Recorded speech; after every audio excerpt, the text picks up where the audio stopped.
Assalamualaikum warahmatullahi ta'ala wabarakatuh. A'udzu billahi minasy syaithanir rajim. Bismillahirrahmanirrahim. Al-Fatihatu bil qabul wa tamami kulli sulin wa ma'mul wa salahi sya'ni zahiran wa batina fid dini wa dunya wal akhirah. Dafi'atan likulli syar, jalibatan likulli khair lana wa liwalidina wa li ahbabina wa li masyaikhina wa li muallimina ma'al lutfi wal afiyah wa ala niyati anna allaha yunawwir qulubana wa qawalibana ma'al huda wat tuqa wal afafi wal ghina wal mauti ala dinil islam wal iman bila mihnatin wala imtihan bihaqi sayyidina waladi adnan wa ala kulli niyatin salihah wa ila hadratil habib sayyidina Muhammadin sallallahu alaihi wa alihi wa sahbihi wa sallam. Al-Fatihah. A'udzu billahi minasy syaithanir rajim. Bismillahirrahmanirrahim. Alhamdulillahi rabbil alamin.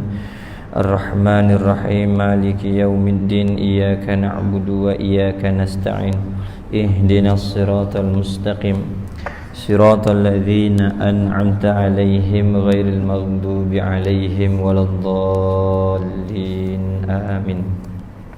Hamdan li rabbin khassana bi Muhammadin wa anqadhana min zulmatil jahli wad dayajir. Alhamdulillahilladzi hadana bi 'abdihi al-mukhtari man da'ana ilaihi bil izni wa qad nadana labbaika ya man dallana wa hadana.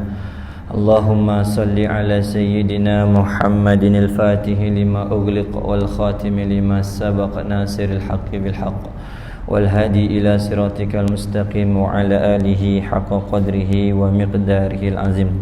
Subhanaka la ilma lana illa ma 'allamtana innaka antal alimul hakim. Rabbi shrah li sadri wa yassir li amri wahlul 'uqdatam min lisani yafqahu qawli. Allahumma akhrijna min zulumatil wahmi wa akrimna binuril fahmi waftah alaina bima'rifatil ilmi wa hassin akhlaqana bil hilmi wa sahhil lana abwaaba fadlik wa anshur alaina min khazaini birahmatika ya arhamar rahimin. Subhana rabbika rabbil izzati amma yasifun wassalamun alal mursalin walhamdulillahi rabbil alamin. Alhamdulillah, puji dan syukur kita kehadrat Allah Subhanahu wa taala yang masih mengurniakan ke atas kita kurniaan nikmat, taufik dan hidayah, yang dengan kurniaan daripada Allah Subhanahu wa taala ini dapatlah kita sekali lagi bertemu dan duduk seketika di dalam majlis ilmu bagi menyambung semula pengajian kitab Penawar Bagi Hati. Mudah-mudahan Allah Subhanahu wa taala menjadikan majlis yang kita adakan pada malam ini sebagai majlis yang akan memberikan kefahaman kepada kita untuk melaksanakan apa jua perintah Allah Subhanahu wa taala dan meninggalkan segala larangan-larangan Allah Subhanahu wa taala. Amin ya rabbal alamin. Kita sambung muka surat 5 baris 4 daripada bawah. 1 2 3 4.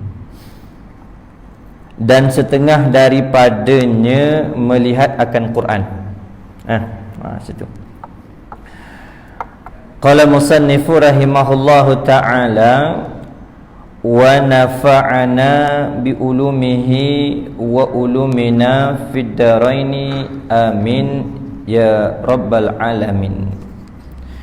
Dan setengah daripadanya melihat akan Al-Quran dan melihat akan jalan kepada masjid dan kepada tempat menuntut ilmu. Sampai situ. Dan setengah daripadanya, yakni setengah daripada faedah mata yang boleh memandang yang dibangsakan dengan akhirat ialah melihat akan Al-Quran. Melihat akan Al-Quran diberi pahala oleh Allah Subhanahu wa taala. Bukan sekadar baca, melihat sahaja diberikan pahala oleh Allah Subhanahu wa ta'ala, iaitu kita melihat kepada kalamullah. Buka mushaf, tengok saja tulisan-tulisan yang ada pada mushaf, diberi pahala oleh Allah Subhanahu wa ta'ala. Kerana apa? Kerana mata itu sedang melihat sesuatu yang baik daripada kalamullah, yakni perkataan-perkataan Allah Subhanahu wa ta'ala. Itu dipanggil ibadah dengan sebab memandang. Kalau kita baca, maka dapat lagi pahala yang lain, iaitu pahala membaca. Dengan melihat pun diberi pahala oleh Allah Subhanahu wa ta'ala. Kerana itulah apabila kita tak pandai membaca Al-Quran, bukan alasan untuk kita tidak buka Al-Quran. Kalau kita tak pandai membaca Al-Quran, sekurang-kurangnya buka Al-Quran. Kerana dengan membuka dan melihat kepada ayat-ayat Al-Quran juga diberikan pahala oleh Allah Subhanahu wa ta'ala. Satu waktu satu pipi, satu waktu satu pipi, lama-lama nanti khatamlah. Khatam tengok Al-Quran, dapat juga pahala. Mudah-mudahan dengan ikhlasnya kita tu melihat dan memuji kalamullah, ketika kita lihat, Allah berikan petunjuk dan hidayah kepada kita sehingga lidah kita ni lancar untuk menyebut akan kalamullah. Ni dah tak baca, tak tengok, sampai berabuk Al-Quran tu di rumah. Jadi pengarang kitab kita ni, iaitu Syekh Abdul Qadir Al-Mandili, dia kata setengah daripada faedah, yakni manfaat dan kelebihan mata yang boleh memandang dibangsakan pada akhirat, iaitu melihat akan Al-Quran. Yakni kebaikannya kita dapat di akhirat nanti. Kebaikan di dunia tak dapat lagi. Semata-mata melihat kepada Al-Quran, tak dapatlah, kita tak nampak balasannya dan kelebihannya di dunia. Tetapi di akhirat ada. Tetapi di akhirat diberikan ganjaran pahala oleh Allah Subhanahu wa ta'ala.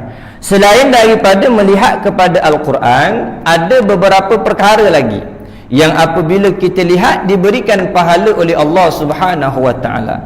Di antaranya kita melihat kepada Kaabah, melihat kepada ain Kaabah. Ketika kita melakukan umrah ataupun melakukan haji, melihat kepada ain Kaabah tu, melihat kepada bentuk Kaabah tu, diberikan pahala oleh Allah Subhanahu wa ta'ala.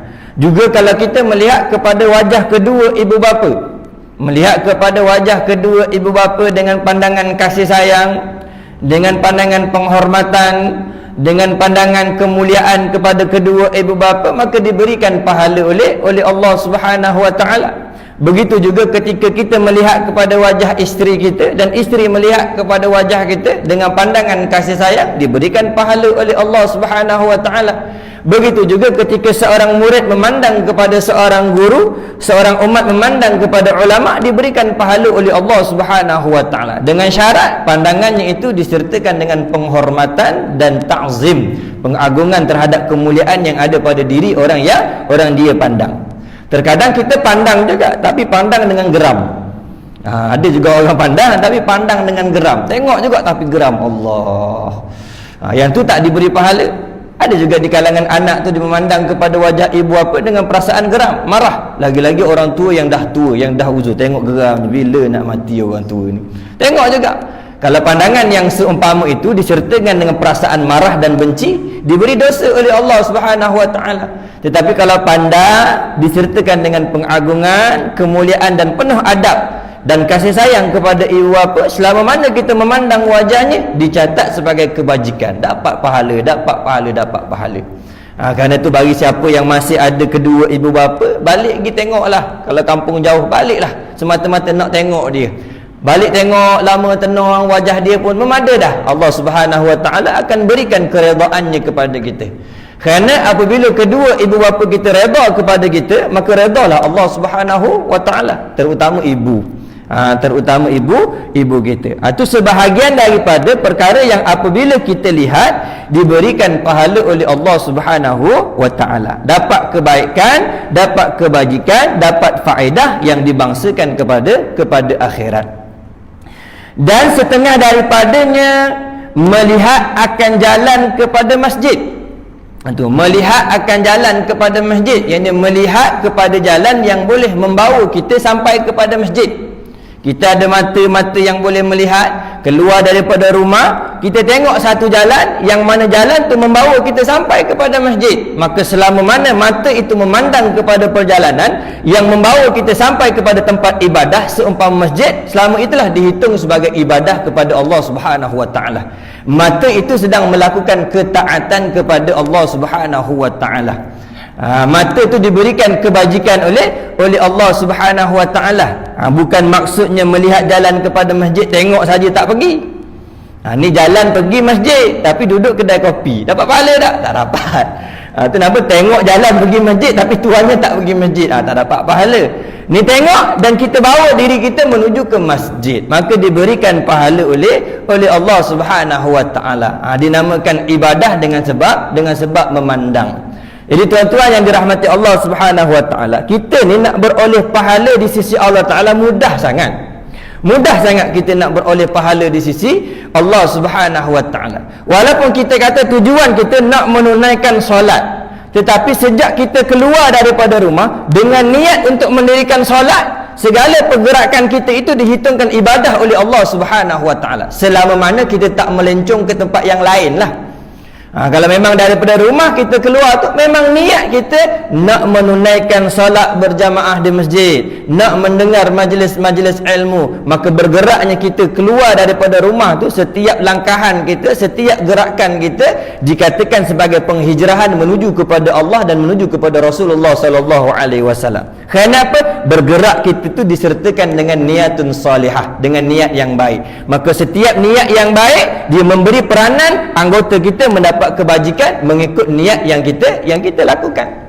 Begitu juga sebaliknya, kalau kita melihat kepada tempat yang mana membawa kita kepada kemaksiatan, bermula daripada rumah tu sampai kepada tempat kita nak melakukan maksiat tu, dihitung sebagai melakukan maksiat kepada Allah Subhanahu wa taala. Kaki yang melangkah bermaksiat, mata yang melihat dikira maksiat, mulut yang bertutur dikatakan maksiat. Kenapa? Niat kita menuju kepada tempat yang tiada elok, yang di tempat yang tidak diredai oleh Allah Subhanahu wa taala.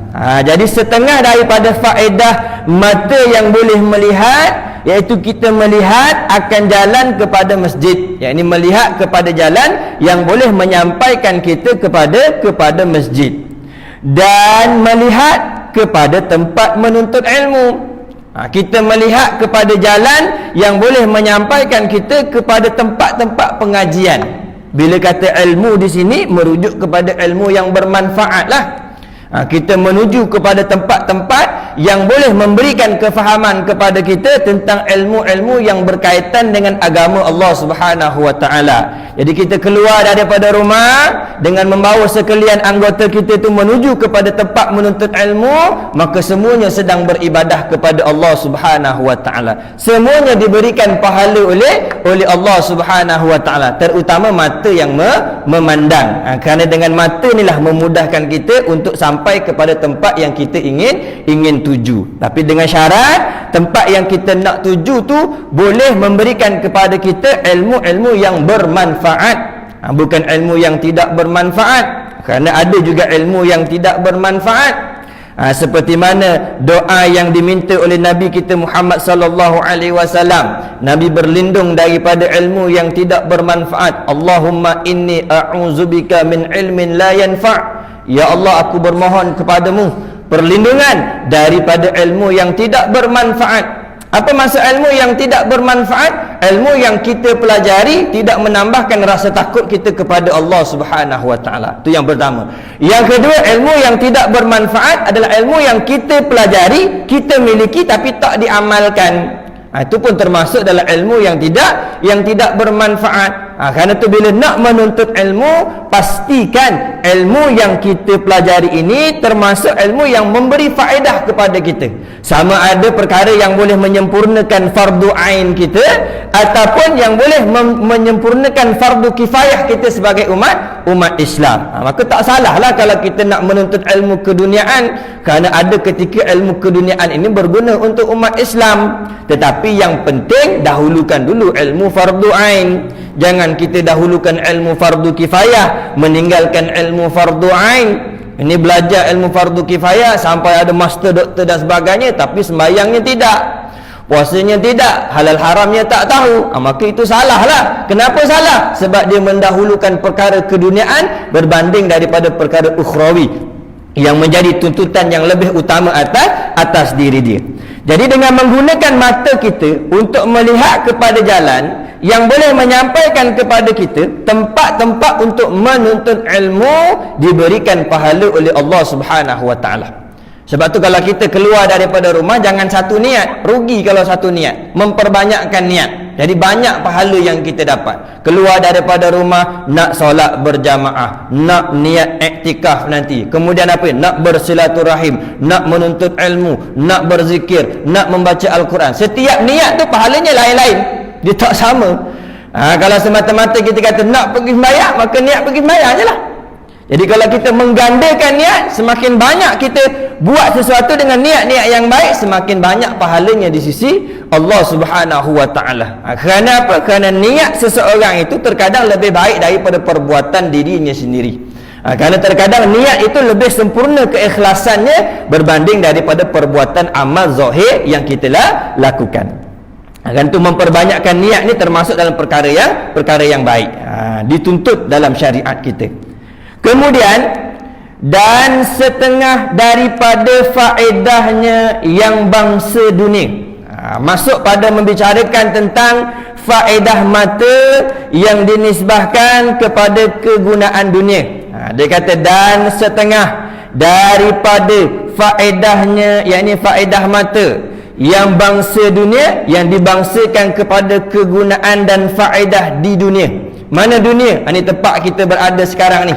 Kehidupan sebelum akhirat ni dinamakan sebagai dunia. Ini tempat kita berada ni. Jadi dunia ini merupakan tempat persinggahan sementara sebelum kita masuk kepada tempat yang kekal untuk selama-lamanya, iaitu akhirat yang telah disediakan oleh Allah Subhanahu wa taala. Jadi para ulama mereka menyatakan, jadilah kamu ketika di dunia ini seumpama burung yang terbang. Ketika keletihan, mereka hinggap di satu dahan. Kemudian apabila hilang letihnya, mereka akan terbang menuju kepada dahan yang lain. Tak kekal lama di situ. Begitulah keadaan kita ketika di dunia, yang mana kita hanya menetap di satu tempat itu hanya untuk sementara, yang mana kita akan menuju dan terbang ke tempat yang lain yang lebih selesa dan lebih memberikan kebaikan untuk kita. Di mana? Di hari akhirat kelak.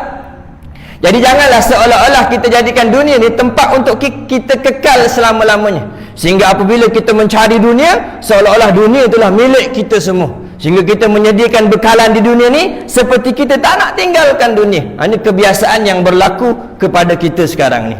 Adapun sebenarnya dunia ini merupakan perantaraan, persinggahan yang mana kita gunakan mencari kebaikan dan kelebihan yang dapat membantu kita pada kehidupan yang lagi akan datang di akhirat. Jadi setiap perkara yang kita lakukan, terhenti kebaikannya hanya di dunia, ia perkara yang sia-sia. Setiap perbuatan, sama ada perbuatan yang dinisbahkan kepada pekerjaan dunia ataupun perbuatan yang dinisbahkan kepada perbuatan akhirat, tetapi kalau tujuannya terhenti di dunia, maka hanya dunia saja, sia-sia. Tidak diberikan kebaikan oleh Allah Subhanahu wa taala. Walaupun solat, orang yang mendirikan solat, tetapi ketika dia mendirikan solat dengan tujuan untuk menunjuk kepada orang lain, maka tujuan solatnya kerana keduniaan, bukan kerana Allah Subhanahu wa taala. Orang yang bersedekah, ketika dia mengeluarkan sedekah, tujuan sedekahnya supaya diangkat dan digelar sebagai orang yang dermawan, tujuannya kerana dunia, tidak memberi manfaat di akhirat.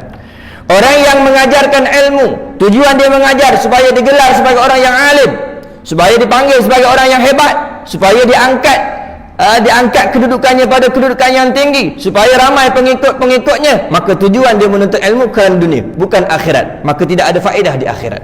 Jadi setiap perkara yang tujuan dan niatnya terhenti di dunia tidak akan memberikan kebaikan di akhirat, walaupun rupa perbuatan itu perbuatan akhirat sekalipun.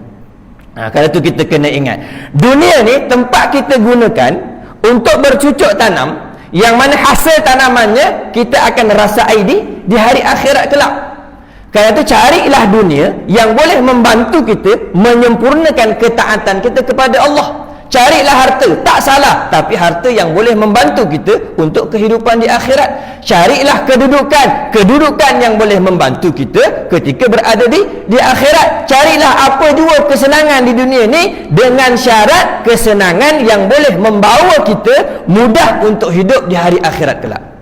Jangan kita salah gunakan dunia ini untuk kehidupan di dunia semata-mata, sedangkan dunia ini hanyalah tempat yang sementara yang kita gunakan untuk mencari bekalan kita bawa ke alam akhirat nanti.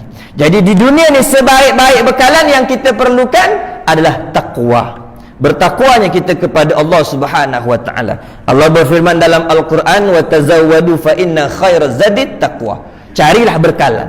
Berbekallah kamu dengan sebaik-baik bekalan, kerana sebaik-baik bekalan itu adalah ketakwaan kamu kepada Allah Subhanahu wa taala. Maksudnya apa? Sebaik-baik bekalan yang kita nak bawa menuju kepada hari akhirat adalah ketakwaan kepada Allah Subhanahu wa taala. Bukan harta, bukan pangkat, bukan kemewahan, bukan kesenangan, bukan kedudukan, bukan perhiasan-perhiasan dunia, tetapi ketakwaan kita kepada Allah yang akan menjadi bekalan yang terbaik ketika kita berada di alam akhirat kelak.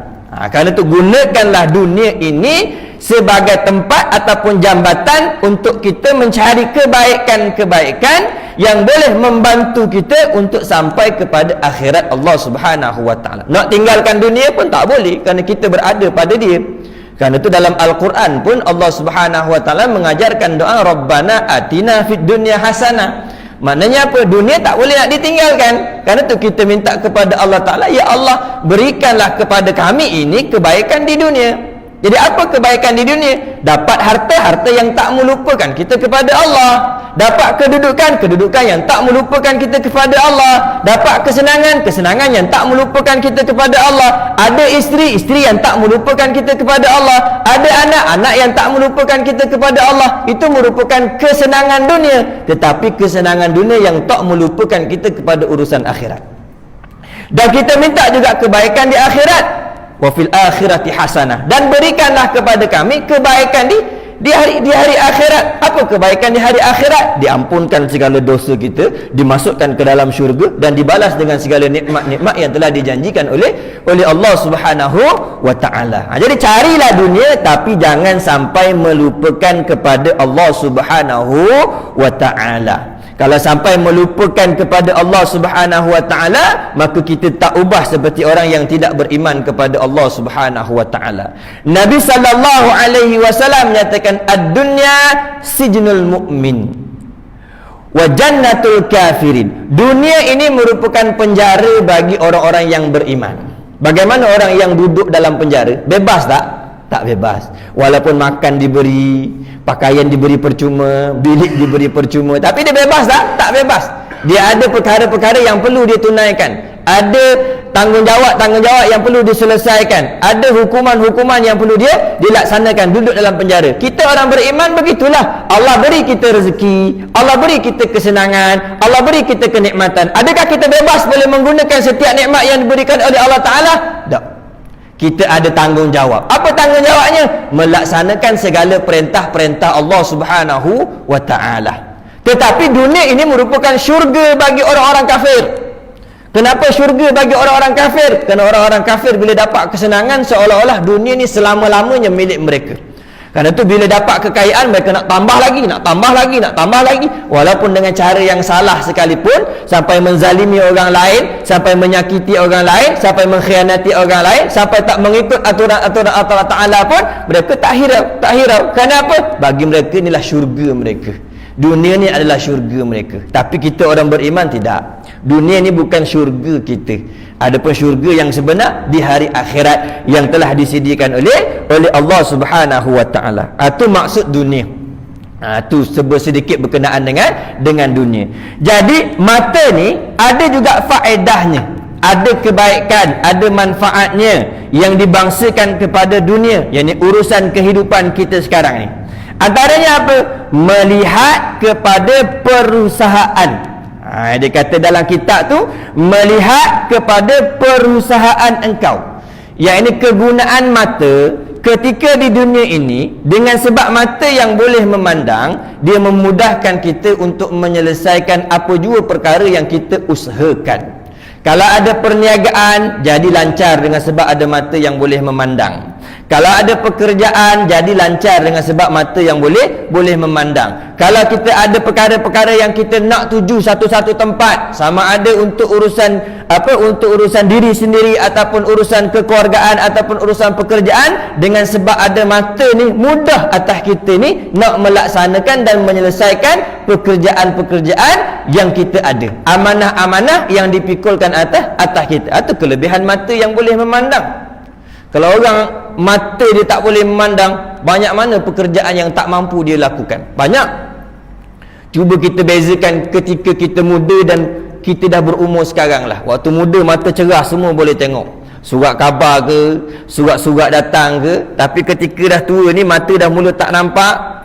Bila hilang saja kacamata, nak baca pun tak boleh. Urusan jadi terganggu. Nak baca surat khabar pun tak boleh, nak baca telefon pun tak boleh. Kerana apa? Kerana mata dah mula tidak boleh nampak. Maka pergerakan kita pun semakin berkurangan, tak sebebas dahulu. Kalau nak bawa kereta pun berhajat kepada orang tolong bawa. Kenapa? Mata dah tak boleh memandang. Itu yang kurang boleh memandang. Apatah lagi orang yang buta, yang langsung tak boleh memandang, yang memang berhajat kepada orang lain untuk dia menyelesaikan urusan keduniaannya.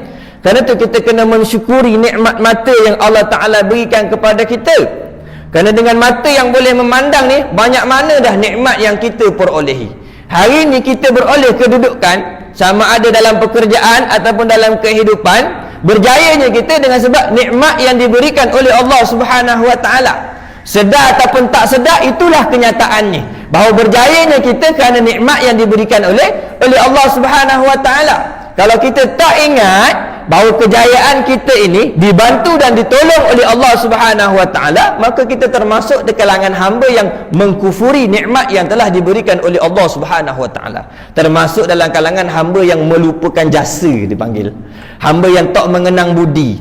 Allah Ta'ala dah beri berbagai-bagai kebaikan kepada kita, terutama nikmat anggota, mata yang boleh memandang, telinga yang boleh mendengar, lisan yang boleh berkata-kata. Ni merupakan nikmat yang besar. Dengan sebab kita kata nikmat anggota yang ada pada tubuh kita ni, macam-macam kita dapat. Termasuk kenikmatan peribadi yang ada di sisi kita, isteri kita dan sebagainya, kerana kesempurnaan nikmat yang ada pada kita lah. Boleh jadi kalau kita tak ada mata, isteri kita sekarang pun tak mahu dengan kita. Boleh jadilah, kalau dia nak juga tu lain cerita lah. Tapi dengan sebab sempurnanya kita, dia pun tertarik kepada kita. Jadi sempurnanya kita kerana apa? Kerana nikmat daripada Allah Subhanahu Wa Ta'ala. Sebab tu Nabi SAW ajarkan kepada kita, bila beroleh nikmat, maka puji kepada Allah Subhanahu Wa Ta'ala. Alhamdulillahilladzi bi ni'matihi tatimmu shalihat. Segala puji bagi Allah Subhanahu Wa Ta'ala yang hanya kerana nikmat daripadanya menjadi sempurnalah sekalian nikmat yang lain. Kalau tidak kerana nikmat yang diberikan oleh Allah Subhanahu Wa Ta'ala, maka kita tak dapat merasai kenikmatan melihat kepada perkara-perkara yang lain. Umpama contoh, orang yang buta dengan orang yang celik duduk tepi pantai, mana yang merasai kenikmatan? Siapa yang lebih rasa seronok? Orang yang buta ataupun orang yang celik? Orang yang celik akan merasai kenikmatan, dapat melihat kepada awan yang biru, dapat melihat kepada ombak di pantai, burung berterbangan, boleh nampak semua. Jadi rasa kenikmatan tu sampai masuk ke dalam hati kita. Tapi orang yang buta ni, dia cuma boleh merasa dengar angin, tapi dia tak dapat melihat. Kerana itu orang yang buta kurang satu nikmat, iaitu tidak boleh menampak ataupun tidak boleh melihat kepada perkara seumpama keindahan alam yang dijadikan oleh Allah Subhanahu Wa Ta'ala. Jadi di antara nikmat ataupun faedah mata ni yang dibangsakan kepada dunia, iaitu kita melihat kepada usaha-usaha yang kita lakukan. Asalnya terhenti semata-mata di dunia.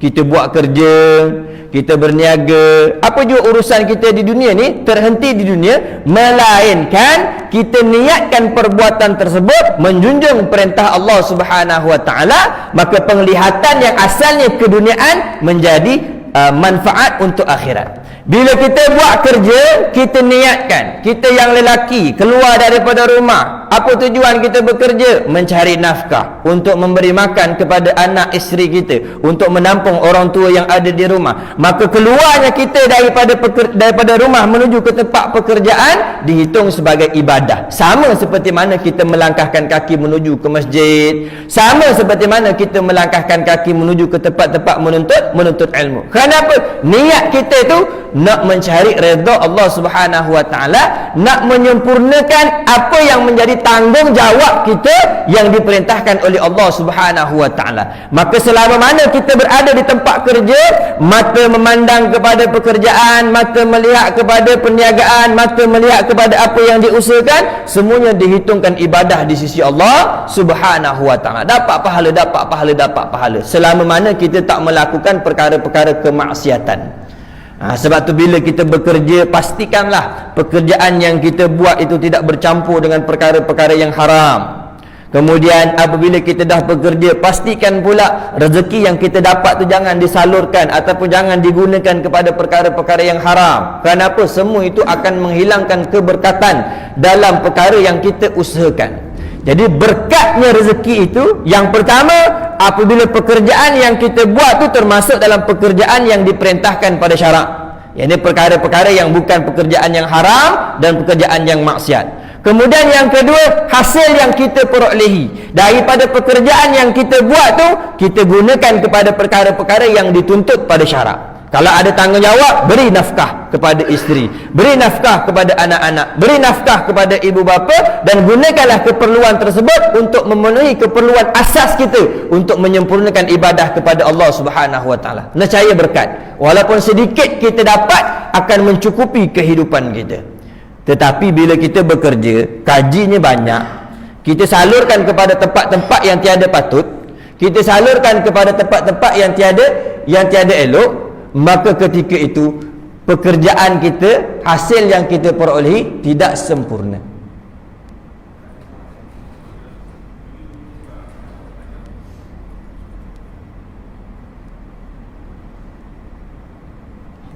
Kenapa?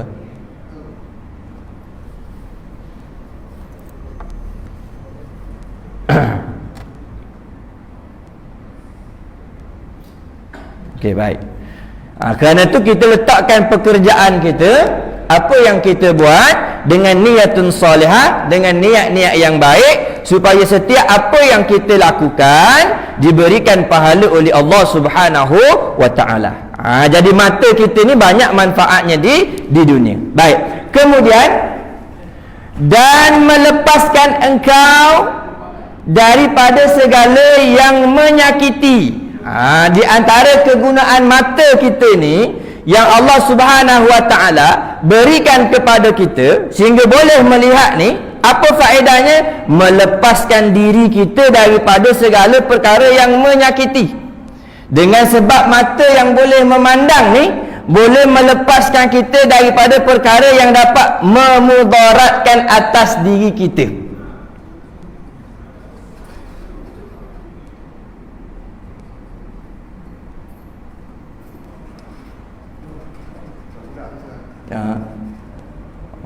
Budak-budak. Okey.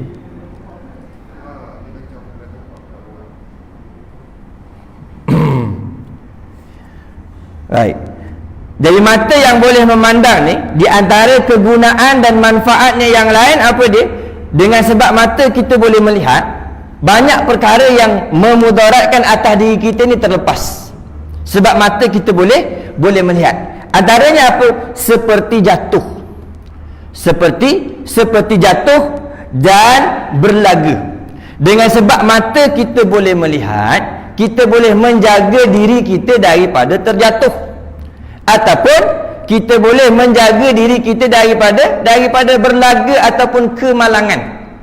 Sebab mata lah ni. Kalau mata tu tak boleh melihat, bila tak boleh melihat, tangga tak nampak, bau jatuh. Kalau bawa kereta tanpa melihat, mata ni guna untuk melihat, sepatutnya lihat di depan, tapi kita gunakan mata ni buat tengok bawah, tengok telefon dan sebagainya. Mana kita menggunakan mata tu kepada perkara yang bukan tujuan dia. Sepatutnya waktu bawa kereta tu, mata melihat ke depan. Depan tu tempat tujuan mata tu lihat. Tapi dalam keadaan yang sama sibuk duk tengok telefon je tanpa menggunakan mata ni melihat kepada perkara yang mudarat lagi akan datang. Jadi dengan sebab kita tak melihat ke depan, apa yang jadi? Kemalangan. Kenapa? Tak menggunakan mata untuk melihat kepada tempat yang sepatutnya. Sebab tu guna mata ni melihat kepada perkara-perkara yang boleh menyebabkan kita jatuh kepada kemudaratan. Asalnya hanya untuk melepaskan kita daripada perkara dunia saja. Tetapi kalau kita gunakan mata tu bertujuan untuk mengelakkan diri daripada kemudaratan, maka kita termasuk menyempurnakan perintah daripada Allah Subhanahu wa taala. Nabi sallallahu alaihi wasallam dia bersabda dalam hadisnya, la darara wala dirara. Jangan kamu mencederakan diri kamu, ataupun jangan kamu dengan sengaja memudaratkan diri kamu, dan juga jangan dengan sengaja memudaratkan orang lain. Apabila kita ada mata yang boleh memandang, kita tak gunakan mata tu melihat kepada perkara yang sepatutnya kita lihat, maksudnya apa? Kita sengaja menjatuhkan diri kita kepada kemudaratan. Waktu tu hukumnya apa? Berdosa. Azan sekejap.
سيدنا محمد والصلاة والفضل والشرف والدرجة العالية الرفيعة بعصم مقام محمود إنك لا تخلف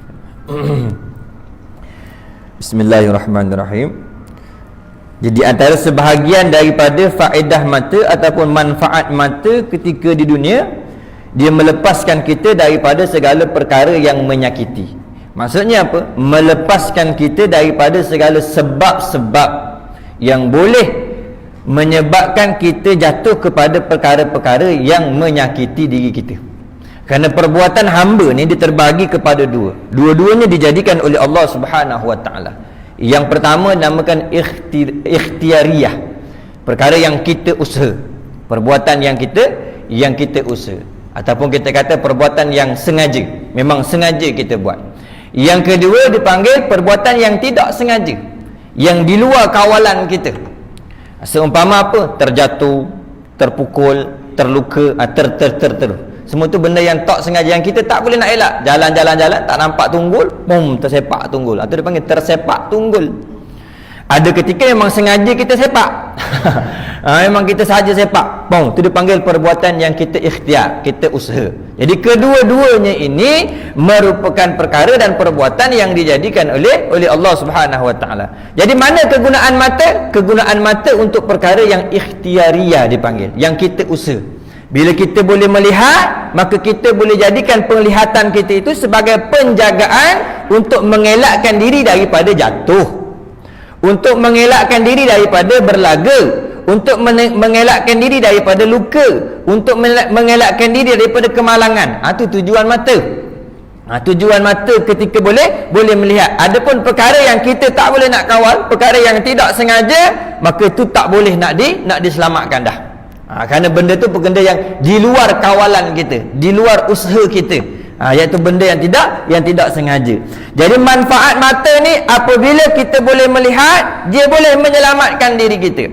Bahkan kita diperintahkan supaya menjaga diri supaya tidak jatuh kepada kesakitan, supaya tidak jatuh kepada kemudaratan, diperintahkan atas kita. Seperti mana hadis yang kita baca tadi, Nabi kata janganlah kamu mencederakan diri kamu sendiri, dan jangan kamu menjadi sebab kepada tercederanya orang lain.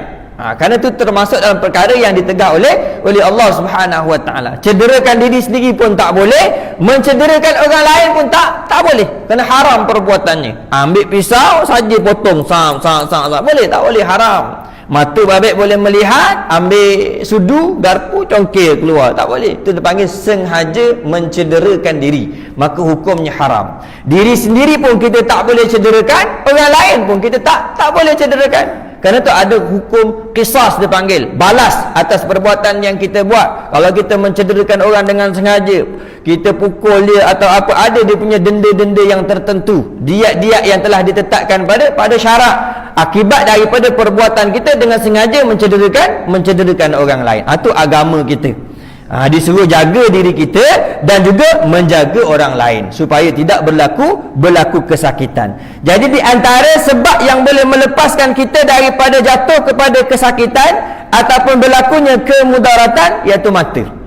Mata yang boleh memandang. Sebab tu mata ni nilaian dia mahal.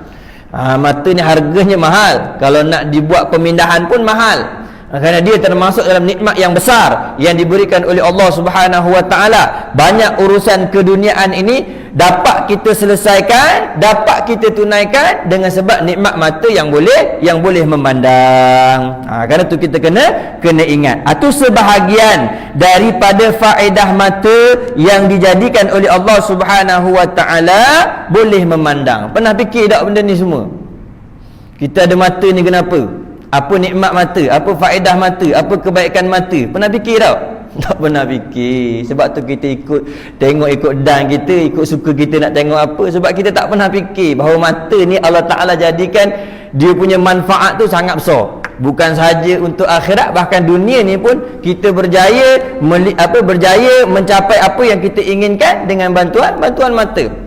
Banyak daripada kenikmatan yang dapat kita rasakan dengan sebab mata yang boleh memandang. Kerana itu Allah Ta'ala suruh kita berfikir di atas apa yang ada pada diri kita. Wa fi anfusikum afala tubsirun. Pada diri kamu tu, apakah kamu tidak lihat? Banyak mana dah nikmat Allah Subhanahu Wa Ta'ala beri kepada kamu. Sampai kamu nak mengkufuri lagi apa yang diberikan oleh Allah Ta'ala. Sampai kamu nak bermaksiat lagi kepada Allah Ta'ala. Sedangkan apa yang ada pada diri kamu ni semuanya pemberian daripada Allah Subhanahu wa Ta'ala. Baik. Dan bermula mensyukurkan mata itu. Ni dia nak bagi tahu kepada kita bagaimana cara kita nak mensyukuri nikmat mata yang telah diberikan oleh Allah Subhanahu wa Ta'ala. Atas setiap nikmat, apa kewajipannya? Disyukuri. Ingat, nikmat ni bukan saja-saja Allah Ta'ala beri kepada kita. Kerana itu Allah nyatakan dalam Al-Quran, thumma latus'alunna yawma idzin 'anil na'im. Nanti pada hari kiamat, pada hari akhirat, Allah Subhanahu wa Ta'ala akan bertanya ke atas hamba tu setiap nikmat yang diberikan oleh Allah Subhanahu wa Ta'ala. Tak akan ada satu pun daripada nikmat yang akan terlepas daripada pertanyaan Allah Subhanahu wa Ta'ala. Kerana tu sebelum kita ditanya oleh Allah Subhanahu wa Ta'ala pada hari akhirat kelak, di dunia ini gunakanlah nikmat itu dengan mensyukuri pemberian daripada Allah Subhanahu wa Ta'ala. Jadi apa maksud mensyukuri nikmat Allah Subhanahu wa Ta'ala? Syukur kalau daripada segi bahasa membawa maksud terima kasih. Itu nama syukur. Kalau orang Arab bagi kepada kita sesuatu, kita pun cakap Arab dengan dia, kita kata syukran, maksudnya terima kasih. Itu daripada segi bahasa, maksudnya kita mengucapkan terima kasih. Kalau kepada Allah, maksudnya kita memuji Allah Subhanahu wa Ta'ala dengan pujian-pujian yang elok. Alhamdulillah. Itu maksudnya kita mengucapkan terima kasih kepada Allah Subhanahu wa Ta'ala. Adapun makna syukur pada istilah yang sebenarnya, bila kata syukur, maksudnya apa? Kita menggunakan setiap nikmat yang diberikan oleh Allah Subhanahu wa Ta'ala kepada hamba, kepada tujuan nikmat itu dijadikan oleh Allah Subhanahu wa Ta'ala. Itu makna hakikat syukur. Allah beri kita nikmat, maka kita gunakan nikmat itu kepada perkara yang Allah Ta'ala jadikan nikmat itu kepada kita. Itu maknanya syukur. Jadi apa tujuan Allah Subhanahu wa Ta'ala jadikan nikmat ada pada kita sebagai manusia ni? Kembali pada firman Allah Subhanahu wa Ta'ala, wa ma khalaqtul jinna wal insa illa liya'budun. Itu tujuannya. Aku tidak jadikan makhluk jin dan manusia melainkan mereka itu supaya beribadah kepada aku, kepada Allah Subhanahu wa Ta'ala. Jadi tujuan nikmat itu diberikan kepada hamba, terutama kepada manusia, supaya apa? Nikmat itu dipergunakan untuk menyempurnakan ketaatan kepada Allah Subhanahu wa Ta'ala. Barulah kita dinamakan sebagai orang yang bersyukur atas nikmat Allah Subhanahu wa Ta'ala. Diberi mata, mata dilihat kepada perkara-perkara berfaedah, melihat kepada Al-Quran, melihat kepada kitab-kitab ulama, melihat kepada perkara-perkara yang baik. Itu namanya mensyukuri nikmat mata. Diberikan telinga yang boleh mendengar, digunakan untuk mendengar perkara-perkara yang baik, mendengar orang membaca Al-Quran, mendengar nasihat-nasihat, mendengar perkara-perkara yang elok. Itu dinamakan mensyukuri nikmat telinga yang diberikan oleh Allah Subhanahu wa Ta'ala. Diberikan lisan yang boleh berkata-kata supaya mengungkapkan kalimah-kalimah yang elok, seumpama membaca Al-Quran, berzikir, bertahlil, bertahmid, memberikan nasihat, mencegah kepada kemungkaran, menyuruh kepada kebaikan. Itu namanya mensyukuri nikmat lidah yang diberikan oleh Allah Subhanahu wa Ta'ala. Diberikan harta, digunakan hartanya di jalan Allah Subhanahu wa Ta'ala, membantu kepada orang-orang yang susah, menunaikan tanggungjawab seumpama memberi nafkah kepada anak isterinya. Itu namanya mensyukuri nikmat harta yang diberikan oleh Allah Subhanahu wa Ta'ala. Diberikan kedudukan, digunakan kedudukannya untuk menyebarkan agama Allah Subhanahu wa Ta'ala, membantu kepada umat Islam. Itu namanya mensyukuri nikmat kedudukan yang diberikan oleh Allah Subhanahu wa Ta'ala. Itu cara kita mensyukuri nikmat yang diberikan oleh Allah Subhanahu wa Ta'ala. Tetapi kalau kita gunakan setiap nikmat kepada perkara yang Allah Ta'ala larang, kita menjadi hamba yang mengkufuri nikmat Allah Subhanahu wa Ta'ala. Kalau kita bersyukur, Allah tambah lagi. La in syakartum la azidannakum. Kalau kamu bersyukur, yakni kamu gunakan nikmat itu untuk menyempurnakan ketaatan kepada Allah, la azidannakum, nescaya kami akan tambah lagi. Allah akan tambah nikmat yang lain. Wala in kafartum inna azabi lasyadid. Tapi kalau kamu ingkar, kamu gunakan nikmat tu kepada perkara-perkara maksiat, ingat azab aku adalah pedih. Allah beri peringatan mudah je. Kufur atas nikmat, azab Allah Ta'ala sangat pedih. Tapi kalau mensyukuri nikmat, ditambah lagi, ditambah lagi, ditambah lagi. Sebab tu atas nikmat wajib kita syukuri. Wajib kita ingat dan wajib kita syukuri setiap nikmat yang diberikan oleh Allah Subhanahu wa Ta'ala. Jadi perhatikanlah tuan-tuan, atas setiap nikmat yang Allah beri kepada kita, ke mana kita gunakan, ke mana kita habiskan, ke mana kita manfaatkan. Kalau nak tahu nikmat ni apa benda, nikmat ni setiap perkara yang apabila kita dapat, kita suka, kita rasa seronok dan kita tak nak benda tu hilang. Tu nikmat. Umpama sehat, suka tak dapat sehat? Nak tak sakit? Tambah, tu nama nikmat. Usia yang panjang, suka tak panjang umur? Suka. Nak tak hilang umur? Tambah, tu nama nikmat. Dapat harta, suka ke tak suka? Suka. Nak tak hilang harta? Tak suka. Mana tu nama nikmat. Jadi setiap perkara yang bila kita dapat, menggembirakan kita dan kita tak nak dia hilang, tu namanya nikmat. Tapi kalau setiap perkara yang apabila kita terima, mendukacitakan kita, dan kita kalau boleh nak segera hilang, maka tu namakan sebagai musibah ataupun bala. Umpama penyakit, siapa nak sakit lama-lama?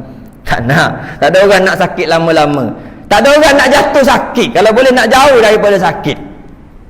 Jadi bila dapat, kita tak suka. Kalau boleh nak cepat-cepat hilang, itu namanya musibah. Miskin, siapa yang suka miskin? Tak ada orang suka miskin. Bila jatuh kepada kemiskinan, cepat-cepat cari jalan supaya jadi kaya, supaya jadi senang. Maksudnya apa? Miskin tu musibah. Miskin tu musibah. Jadi setiap perkara yang kita suka dan lama berkekalan ada pada kita, tu namanya nikmat. Isteri, nikmat ke musibah? Nikmat ke musibah isteri? Nikmat. Nikmat. Kalau nikmat, jaga, nanti kena tanya di akhirat. Kalau nikmat nanti ditanya, tsumma la tus'alunna yauma idzin 'anil na'im. Jadi kalau siapa yang anggap isteri itu musibah, Allah Ta'ala tak tanya ke akhirat. Tapi semua akan anggap isterinya sebagai nikmat. Sebagai nikmat. La in syakartum la azidannakum. Kalau kamu pandai mensyukuri nikmat, Allah Ta'ala tambah lagi. Yang tak boleh tambah ni sebab tak syukur lagi dah ni. Kalau syukur tu Allah Ta'ala tambah lagi. 1 tambah 2 tambah 3 lagi. Allahu Akbar. Tuan-tuan ingat tu. Baik. Habis itu. Dan bermula mensyukurkan mata itu ialah memelihara daripadanya tiap-tiap melihat yang haram. Sampai situ dululah. Nanti kita sambung lagi pada kuliah yang lagi akan datang. Wallahu a'lam. Subhanakallahumma bihamdika asyhadu an la ilaha illa anta astaghfiruka wa atubu ilaik. Bismillahirrahmanirrahim. Alhamdulillahirabbil alamin. Wassalatu wassalamu ala sayidina Muhammadin asyrafil anbiya'i wal mursalin wa ala alihi washabbihi ajma'in. Allahumma fil lana dhunubana wa liwalidina wa limasyayikhina wa limuallimina wa li ashabil haqqi alaina wa li jamil muslimina wal muslimat wal mu'minina wal mu'minat bi rahmatika ya arhamar rahimin. Rabbana atina fid dunya hasanah wa fil akhirati hasanah wa qina adzabannar. Sallallahu ala sayidina Muhammad wa ala alihi washabbihi wasallam. Subhana rabbika rabbil izzati amma yasifun wa salamun alal mursalin walhamdulillahi rabbil alamin. Assalamualaikum warahmatullahi taala wabarakatuh.